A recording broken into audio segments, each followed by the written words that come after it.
సినిమాలలో విలన్ పాత్రలు పోషించే మోహన్ బాబు నిజ జీవితంలో కూడా విలన్ లాగే అతని ప్రవర్తన ఉందని, జర్నలిస్టుపై దాడి చేయడమే అందుకు నిదర్శనమని ఎర్రగొండపాలెం ప్రెస్ క్లబ్ అసోసియేషన్ గౌరవ అధ్యక్షులు సయ్యద్ షబీర్ హుసేన్ అన్నారు.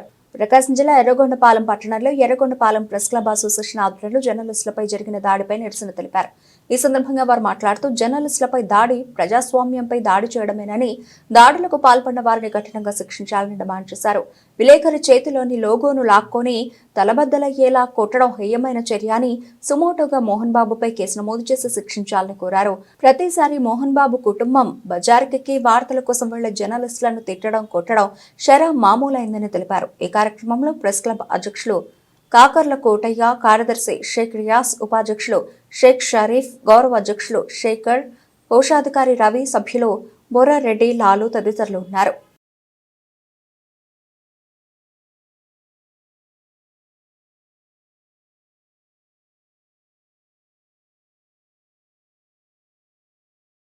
రాష్ట్రంలో జర్నలిస్టులపై, మీడియాపై దాడి చేయడం ప్రతి ఒక్కరికి ఫ్యాషన్ అయిపోయింది. ప్రభుత్వాలు మారుతున్న అధికారులపై దాడి చేసే తీరు మాత్రం మారడం లేదు. ఇటీవల కాలంలో సినీ రంగంలో విలన్గా నటించే మోహన్ బాబు తన నిజ స్వరూపాన్ని బయటపెట్టి TV9 రిపోర్టర్పై లోగోతో దాడి చేయడం హేయమైన చర్య. అలాగే ఇటీవల కాలంలో కడప జిల్లాలో జరుగుతున్న నీటి సంఘ ఎన్నికల్లో కవరేజీకి వెళ్లిన సాక్షి మీడియా ప్రతినిధులపై దాడికి పాల్పడడం దుర్మార్గం.